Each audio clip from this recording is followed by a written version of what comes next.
Hello, happy Tuesday. This is Wendy Lee. I'm an independent Stampin' Up! Demonstrator, and I'm joining you from my CreativeLeeYours studio.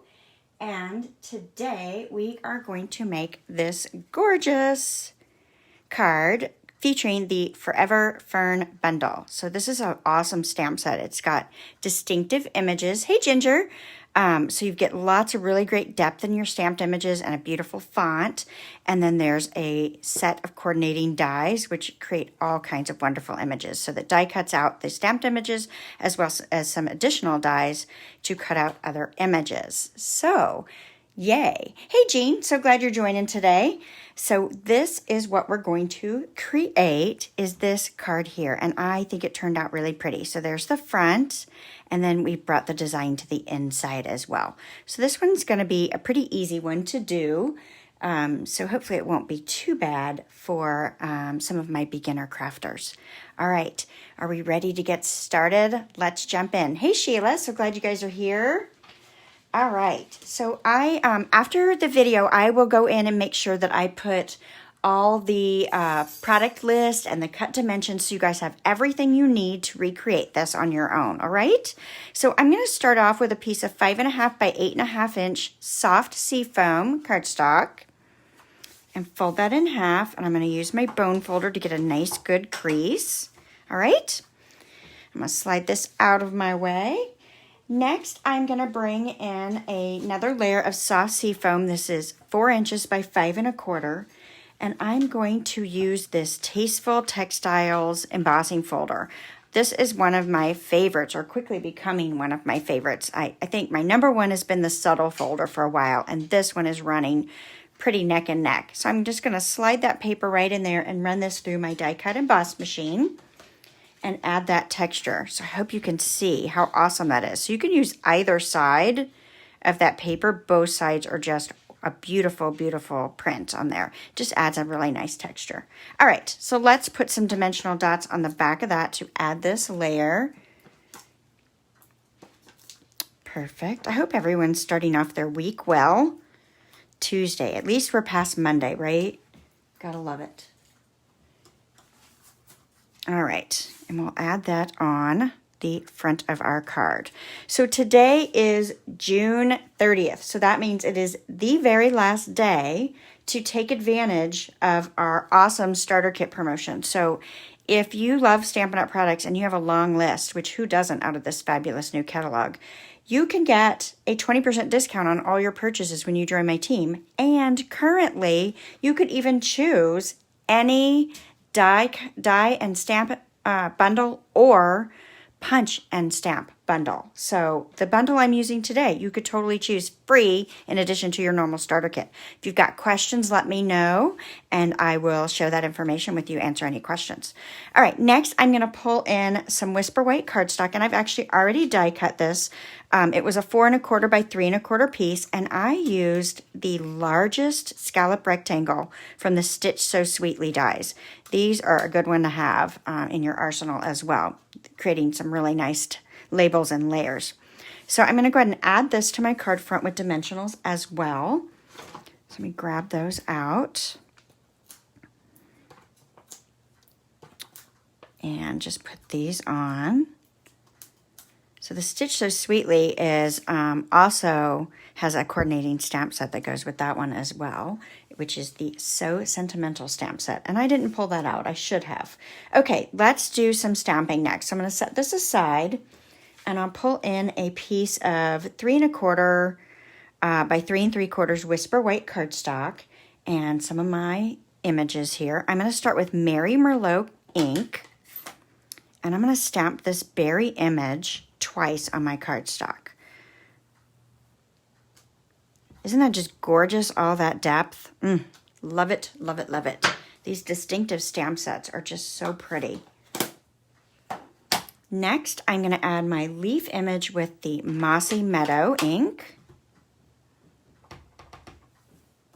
I'll turn this and do it this way. All right, perfect. Now I'm going to pull out my dies, and we're going to use this one here and just put it right around that one. And then this one here to go around that image. And we are going to run that through our die cutting machine. And then I also want to die cut a piece of 3" by 3" vellum using this die. So these are my little pieces that I'm going to end up with, are these right here. Okay, so came from that die there.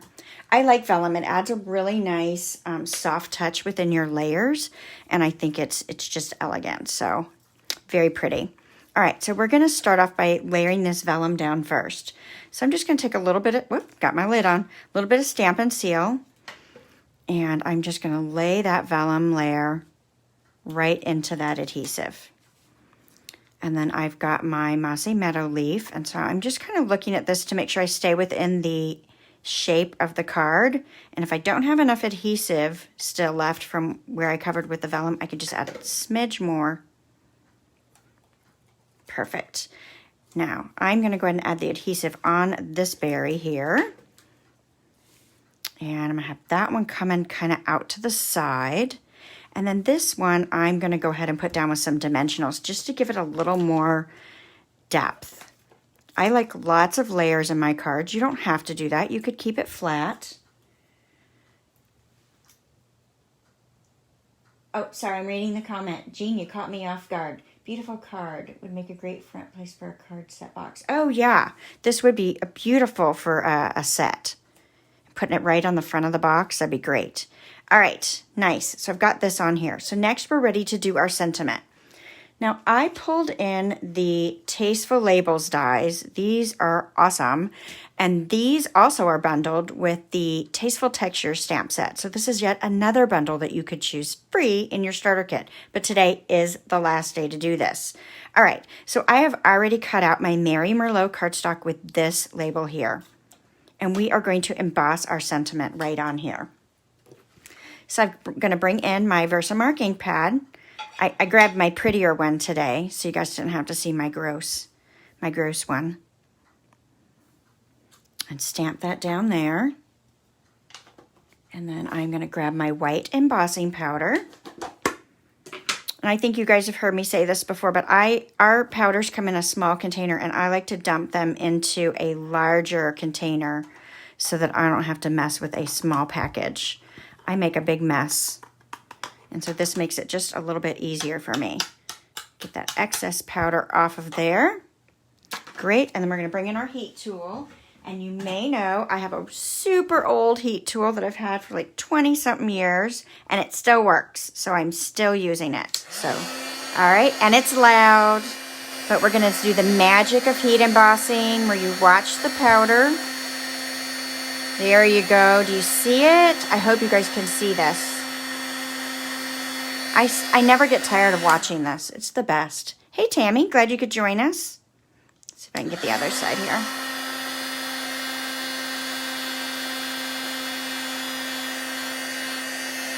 Super cool. So when you're heat embossing, you're just looking for the powder to turn into a solid form there, and it's nice and shiny. If you go too long, the shine will come off and it'll get dull. And if you really go too long, it'll turn brown, and that's not good. And definitely don't go so long that it catches on fire. That would not be nice. Okay, I've actually never seen that happen. Hopefully that really doesn't happen to people. Now I'm going to pull in the gold thread. This is from the, I'm going to say it wrong, Forevergreenery trim combo pack, I think is the name of this one. And I'm just going to use the trim that's right on the spool. You could cut this off. I'm using about 12 inches of this gold trim, and I'm just going to tie it in a bow. And I want a nice big bow. Well, maybe. There we go. I got a little excessive there. I'll pull this out. I want a nice big bow. And then I will clip one end. So you can see this trim will really fray out on the ends very easily, which I love about it. But just be aware of that in case that's not the look you're going for. I'm going to put a little bit of adhesive on the back and just stick that trim right onto my label. All right, and then I want to pop this up on the card. So because I'm flat over here, I'm going to put dimensionals, but over here I'm already raised, so I'm just going to put a little bit more of that Stampin' Seal on this very end here. Man, that stuff's sticky. I love it. Have you guys tried this yet? The Stampin' Seal? It's really good. Worth it. Definitely worth it. So much stickier than our old snail adhesive was. And then we even have something stronger. The Seal Plus, which is also new, is even stronger than the Stampin' Seal. I haven't needed to use that yet. This has met my needs so far. So pretty. All right, let's final touch. Let's add some. You can see I love these. I've used so many packs of these already. These are the Elegant Faceted Gems, and there's a few left on here. It comes in clear, the pink. This pack I haven't used all the pink up yet. And then it's got a shimmer white. I'm going to use the shimmer white because it's the only one that I have multiple sizes in of the whites. And I'm just going to add a couple right here on my card. I don't think I'm going to add a third. I don't think I need anything down here, but I think that just adds a nice touch. All right, so let's bring the design to the inside. Of course, we want something pretty on the inside. So I'm going to bring in a piece of 5 1/4 by 4 inch Whisper white cardstock. And let's see if I can bring in, I'm going to bring in a scrap piece of paper as well and put underneath this while I stamp it. And then let me bring back my Mary Merlot. Whoops. I put my thumb in it, I'm pretty sure. And this berry right here. And let's just put a berry right down in the corner. Perfect. And then let's bring that mossy meadow inside there as well. I think that just will add a really pretty finish to the inside. A little stamping makes our handmade cards a little more unique. Not that they're not unique already, but it just, you know, when you buy a store-bought card, you don't have the nice, pretty design taken to the inside. Great. Now you could add one of the other sentiments on the inside. I'm going to leave this blank so that I can write in whatever note I choose to write to my friend when I send this out to them. And we'll just slide this right down inside. And I'm using, sorry, I didn't say it, I use Stampin' Seal to add the adhesive to the back. Pretty. Yay! I love it. So here's the 2 I did. Fast and easy. So you guys can create these in many, many different colors, and I hope that you love this one today. All right, if you've got any questions, leave me a comment. I'll be sure to go back and read them. Give me a thumbs up if you like this video. Share it with your crafty friends. If you're watching on the replay, I'd love for you to join, subscribe to my YouTube channel. Anyway, I will catch you all next Tuesday, and I hope you had a good time and have a great week. Thanks so much. Bye.